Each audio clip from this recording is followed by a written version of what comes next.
সোজা বাইতুল মালে গিয়ে একটা বস্তা নিলেন, চবরি উঠাইলেন, আটা উঠাইলেন, জব উঠাইলেন, খাজুর উঠাইলেন, চিনি উঠাইলেন, বিভিন্ন জিনিস উঠাইছে। বস্তা গাঠি বিশাল গাঠি করছে, নগদ অর্থ নিস, বস্তা বিশাল। এখন ওমর খাত্তাব রাদিয়াল্লাহু খাদেমকে বলতেছে আমার মাথায় তুলিয়া দাও, আমার কাঁধের মধ্যে তুলিয়া দাও। বলে কি বলেন, আপনার কাঁধে তুলি, আমার মাথায় দেন। তাহলে কিয়ামতের ময়দানে আমার গুনাহ কি তুমি বহন করবা? কিয়ামতের ময়দান তো আমার গুনাহ আমাকেই বহন করতে হবে, কাজেই আমাকে আমার বোঝা বহন করতে দাও। কাঁধে উঠায় দিস। রাবি বলেন কাঁধে নিয়ে দৌড়াইতে দৌড়াইতে আগেই পানি গরম, তার মধ্যে চবরি দিলেন, ঘি দিলেন, সারিদ দিলেন, মানে খাজুর দিলেন, আটা দিলেন, জব দিলেন, আর ওর মধ্যে একটা সুন্দর খাদ্য সারিদ, চমৎকার খাদ্য হয়ে গেছে, সারিদ তৈয়ার হয়ে গেছে, ঘেরানে মুহুর্মুহু। রাবি বলতেছেন সারিদ তৈয়ার করার জন্য, খাদ্য তৈয়ার করার জন্য ওমর ইবনে খাত্তাব রাদিয়াল্লাহু তাআলা আনহু আগুনের মধ্যে মাথা নিচু করে ফুয়াইতেছেন, তার দাড়ির থেকে ধোঁয়া বের হইতেছে, এরকম ফুকাইতেছে। সারিদ তৈয়ার হয়ে গেছে, ক্ষুধার্ত বাচ্চা, মহিলা নিজেও ক্ষুধার্ত, এত চমৎকার খাদ্য, বাচ্চাগুলি খাইয়া পেটটাই টুম্বুর, মহিলাও খাইছে, নগদ অর্থও দিছে, খুশি। বুঝেন তো অবস্থা কেমন, খুশি হওয়ার কথা। এবার মহিলা বলছে হা, যদি ওমর খলিফা না হইয়া তুমি খলিফা হইতা কতই না ভালো হইতো। ওমর খলিফা, তুমি যদি খলিফা হইতা, বলে সেখানে গেলে আমাকে দেখতেও পারো। ওমর রাদিয়াল্লাহু পরিচয় দিলেন না। ওমর রাদিয়াল্লাহু তাআলা তাদেরকে খানা আরো কিছু দিয়ে বিদায় হইলেন। কিছু দূর গিয়েই তাদের দিকে তাকাইছেন। খাদেম বললেন ঘটনা কি, তাদের দিকে তাকাইছেন কেন? বলে পূর্বে যেই একটু আগে যাদের চেহারার মধ্যে কাদা দেখছিলাম, চোখে পানি দেখছিলাম, এখন তাদের চেহারার মধ্যে হাসি দেখতে ভালো লাগে। জনগণের হাসি হইলো একজন শাসকের বড় শান্তির বিষয়, আর আমাদের শান্তির বিষয় জনগণের নরক। কে কত জেলে আছে, কে কত ফাঁসিতে ঝুলাইতে পারছে, কত মানুষ ফাঁসিতে ঝুলাইতে পারছে, বিশাল। কারে কত অত্যাচার অবিচার করতে পারছে, হ্যাঁ বিশাল বিশাল বিশাল ব্যাপার। খুঁজিয়া খুঁজিয়া শাসক ক্ষুধার্ত থেকে বের করে। যাই হোক, এই বুকবার আশা নিয়ে ইসলাম হুকুমাত কায়েম করব। পীর সাহেব চরমনাই দামাত বরকাতুহুল আলিয়া তিনি স্টিয়ারিং ছিলেন, দল চলতেছিল মদিনার দিকে, কাফেলা চলতেছিল, উৎসাহ উদ্যমের সাথে চলতেছিল, উৎসাহ উদ্যমের সাথে মদিনার দিকে কাফেলা চলতেছে। হঠাৎ দেখি পীর সাহেব চরমনাই আর স্টিয়ারিং এ নেই। পীর সাহেব চরমনাই স্টিয়ারিং এ নাই, কাফেলা চলতেছিল কোথায়?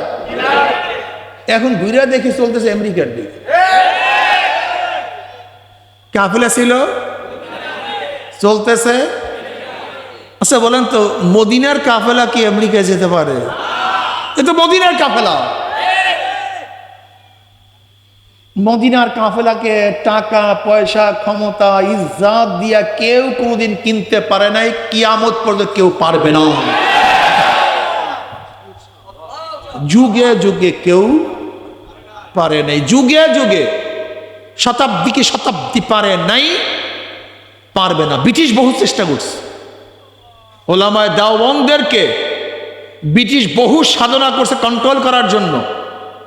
মিস্টার টমসন বলেন, মিস্টার টমসন তৎকালীন ব্রিটিশের বড় একজন সাংবাদিক, তিনি বলেন আমি একবার গেলাম খ্রিস্টান এক খিমার মধ্যে, সৈন্যদের কাফেলার মধ্যে, হঠাৎ আমার নাকের মধ্যে মনুষ্য পোড়ার গন্ধ। এত মনুষ্য পোড়ার গন্ধ আসে কোথার থেকে? আমি বের হয়ে দেখলাম খিমার অদূরি 80 জন আলেমকে উলঙ্গ অবস্থায় আগুনের মধ্যে নিক্ষেপ করা হয়েছে, আরো 80 জন ওলামায়ে কেরামকে উলঙ্গ করা হয়েছে। আগুনের মধ্যে নিক্ষেপ করবে।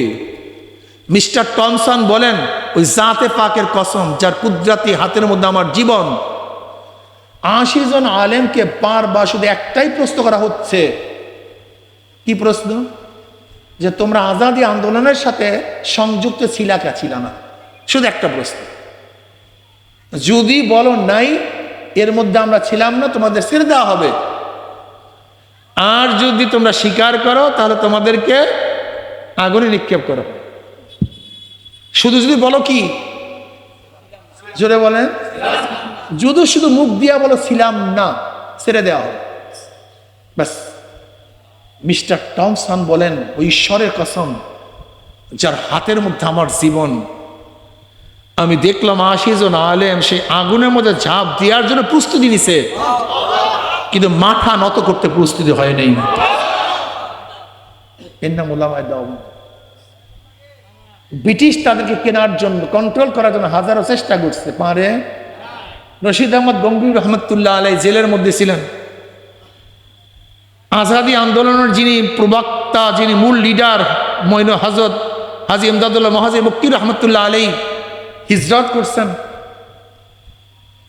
হোসেন আহমদ মদনী রহমতুল্লাহ আলাইহি সব বহু ওলামায়ে কেরাম মাল্টা জেলের মধ্যে অমানবিক নির্যাতন সহ্য করছেন, লেকিন মাথা নত করে নেই। এই কাফেলার চর্ম নেই।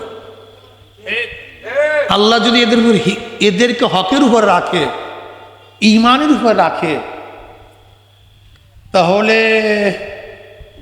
ইসলামের জন্য এরা সব ত্যাগ করতে পারে, কিন্তু ক্ষমতার জন্য তারা কিছুই ত্যাগ করতে পারে না। ইসলামের জন্য যা ইচ্ছে তাই করতে পারে, মাওলানা রেজামন্দির জন্য যা ইচ্ছে তাই করতে পারে। যারা থাকবেন থাকবেন, যারা ভাগবেন ভাগবেন। যারা আল্লাহকে পাইতে চান, আল্লাহ আল্লাহ রসুলের সান্নিধ্য লাভ করতে চান, কোরআন ও সুন্নাহ বাস্তবায়ন করতে চান, ইসলাম বাস্তবায়ন করে ইসলাম অনুযায়ী চলতে চান, 3.5 বডির মধ্যে, সুরাতে, সিরাতে, সমাজে, পরিবারের মধ্যে, দেশের মধ্যে, রাষ্ট্রের মধ্যে, আন্তর্জাতিকভাবে সব জায়গায় ইসলাম প্রতিষ্ঠিত করতে চান, শুধু রাষ্ট্রের মধ্যে নয়, নিজের মধ্যেও, শুধু নিজের মধ্যে নয়, ঘরের মধ্যেও। এই বিশ্বাস যারা করেন, এই সাধনা যারা করবেন, জাহিদু ফিল্লাহি হাক্কা জিহাদি, আল মুজাহিদু মান জাহাদা ফি নাফসি, আল্লাযিনা জাহাদু ফিনা লানাহদিয়ান্নাহুম সুবুলানা ওয়া ইন্নাল্লাহা লামাআল মুহসিনিন। এদের জন্যই কাফেলা, এদের জন্যই কাফেলা। তবে এই কাফেলা লোক বেশি থাকবে না, কিন্তু এই কাফেলা লোক, সরদার দো আলম আলাইহিস সালাতু ওয়াস সালাম ফরমান, আগেকার জমানার উম্মত ছিল 72 গোত্র, 72 দল, 72 কাফেলা। আমার উম্মত হবে 73 দল, 73 কাফেলা, 73 গোষ্ঠী। সরদার দো আলম আলাইহিস সালাতু ওয়াস সালাম ফরমান, এর মধ্যে 72টা গোষ্ঠী, 72টা দল, 72 জামাত জাহান্নামে চলে যাবে। ভালো মতো ঈমানকে মজবুত করেন। 72 দল, 72 কাফেলা কোথায় চলে যাবে? শুধু একটা দল, একটা গ্রুপ, একটা জামাত জান্নাতে যাবে। সাহাবারা পরেশান হয়ে প্রশ্ন করেন, ইয়া নবী আল্লাহ, ইয়া রাসূল, সেই দল কোন দল?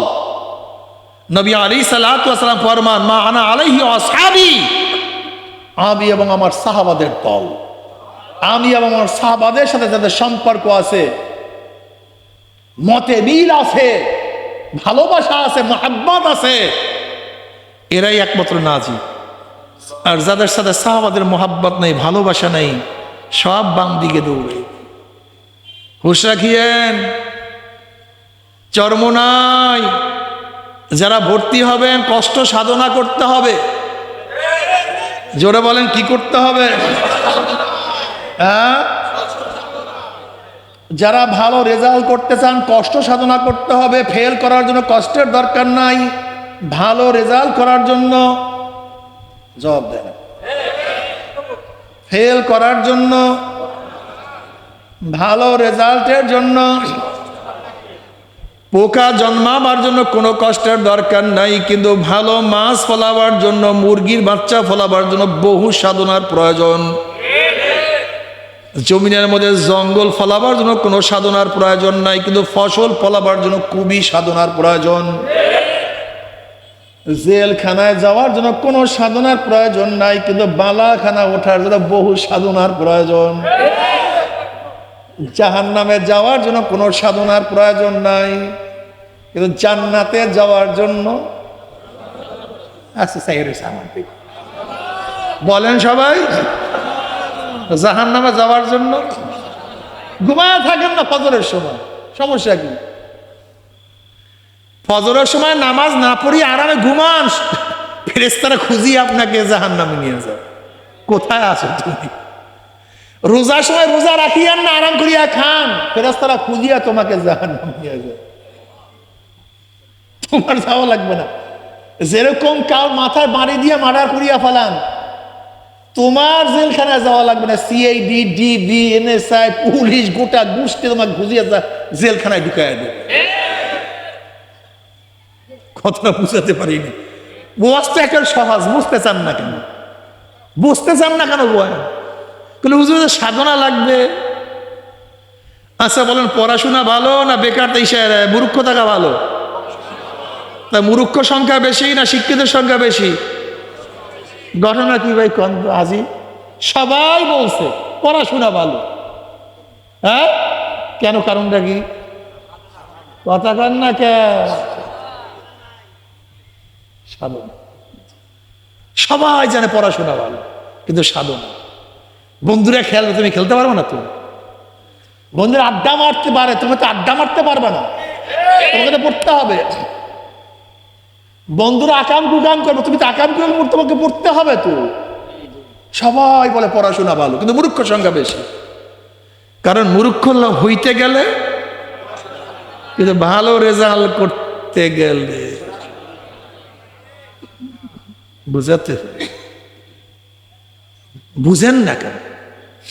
আল্লাহ জিনা জাহাদু জাহদুন জুহদুন জিহাদুন, কোশেশ মুশাক্কাত তাকাত, চেষ্টা সাধনা, ভারী জিনিস বহন করা। শেষ পর্যায়ে সাধনাকে জাহদুন বলে, জুহদুন বলে। আল্লাহ জিনা জাহাদু, যারা কি করবে? চেষ্টা করে। ভাই কি আজীব ছাত্র আমার, এতে সব মানে জাহেল ছাত্র। যারা কি করবে? শুধু সে সর্বোচ্চ চেষ্টা করে। বলেন আল্লাহ পাক কি বলেন? লানাহদিয়ান্নাহুম সুবুলানা, যারা সর্বোচ্চ চেষ্টা করবে আমাকে পাওয়ার বহুত রাস্তা খুলিয়ে দেবে। আল্লাহকে পাওয়ার বহুত রাস্তা খুলিয়ে দেবে কাদের জন্য? বাস এই বয়ানটা মাথায় নিয়ে আজকে বাড়িতে যাই, আর কিচ্ছু দরকার নেই। এই একটা বয়ান। যখনই ফজরের সময় ঘুমাইতে মনে চাইবে, তখনই খেয়াল করবা, চেষ্টা করলে জান্নাত, ঘুমাইয়া থাকলে জাহান্নাম। চেষ্টা করবে। যখনই রোজার দিনে খাইতে মনে চাইবে, তখনই খেয়াল করবা, খাইলে জাহান্নাম, না খাইলে জান্নাত। যখনই সুদ খাইতে মনে চাইবে, তখনই চেষ্টা করবা সুদ থেকে ফিরিয়া থাকলে জান্নাত, খাইলে এই চিন্তা। আফালা তাতাফাক্কারুন, আফালা তুবসিরুন, আফালা তাকিলুন, ইয়া উলিল আলবাব, ইয়া উলিল আবসার। বাস চিন্তা করবেন, চিন্তা করবেন। আফালা তাতাফাক্কারুন, আল্লাহকে তোর কি চিন্তা করস না? দাড়ি ছাঁটলে কাটলে যুবক দেখা যায়, রাখলে একটু বুড়া বুড়া দেখা যায়, কিন্তু আমার নবী পছন্দ করে কোনটা? মাশাআল্লাহ। ইন কুনতুম তুহিব্বুনাল্লাহ ফাত্তাবিউনি ইউহিব্বুকুমুল্লাহ। যদি মাওলার মোহাব্বত আমার নবী রাখতে পারে, সাধনা করো। সাধনা নাই তো। এই জন্য দেখবা সবচেয়ে বড় সাধক নবীরা। নবীদের চেয়ে দুনিয়ায় কেউ বড় সাধক না। সবচেয়ে বেশি সাধক কারা? সবচেয়ে বড় সাধক, সবচেয়ে বড় সাধনা করছে নবীরা। ওরে সাধনা রে! আইয়ুব নবী আলাইহিস সালাতু ওয়াস 18 বছর অসুস্থ। কত বছর? কিচ্ছু নাই বেচারা, সব শেষ। বাড়ি টাড়ি, বাসাই মাসাই সব শেষ। কেউ নাই তার সাথে। এই 18 বছরের মধ্যে একবার আল্লাহর কাছে বলে নাই আল্লাহ আমার রোগকে সুস্থ করে দাও, একবারও বলে নাই। বুঝেন সাধনার অবস্থা নাই কম তো। হ্যাঁ, এত রোগের পরও শয়তান বারবার বসে ঔষধ খা, এই অমুক জায়গায় তদবির কর, এইটা কর সেইটা কর, বারবার অসুয়াশাতে। কিন্তু না, তুই আসো কোথার থেকে, আমি কোনো কিছুই গ্রহণ করি। এটা আপনার আমার জন্য না, কিন্তু খবরদার খবরদার, এই মাকাম তাদের জন্য, আপনার জন্য আমার জন্য ঔষধ খাওয়া সুন্নাত। ঔষধ খেয়ে তাওয়াক্কুল করে সুন্নাত, আর ঔষধ না খেয়ে তাবাতুল, এটা বাতিলতা, এটা ঠিক না, এটা আমাদের জন্য ঠিক না। ওই মাকামে যখন বুঝবেন তখন আপনার থেকে এমনি হয়ে যাবে, আপনাকে বলার দরকার নেই। এই মাকামে সবাই বুঝতে পারে যালিকা ফাদলুল্লাহ ইউতিহি মান ইয়াশা, এটা একমাত্র আল্লাহ পাক নির্বাচন করেন। এটা আপনার আমার কোনো সাধনার বিষয় না, এটা সাধনা করে কে অর্জন করতে পারে না। খালিদ বিন ওয়ালিদ রাদিয়াল্লাহু বিষ খাইয়া ফেলাইছে, কিচ্ছু হয় নাই। এটা সাধনা করে হয় না, ওই মাকামে পুষতে এমনি হয়ে যাবে, এটা সাধনা করে হয় না, এটা আল্লাহ পাক যাকে দান করে। সবচেয়ে বেশি সাধক কারা ছিলেন ভাই? নবী ইব্রাহিম আলাইহিস সালাতু আগুনের মধ্যে পড়ছেন, কারোর কাছে সাহায্য চায় নাই। ইউনুস নবী আলাইহিস সালাতু ওয়াস সালাম মাছের পেটের মধ্যে, পানির মধ্যে, কারোর কাছে। নবী নূহ আলাইহিস সালাতু ওয়াস সালাম এত বড় বন্যার মধ্যে, কারোর কাছে। মূসা আলাইহিস সালাতু ওয়াস সালাম দেখতেছে পিছনে ফেরাও, সব ধ্বংস করে ফেলাই, কিন্তু কারোর কাছে না, ওই ডাইরেক্টের কাছে আল্লাহ সব কিছু দিয়ে দিচ্ছে।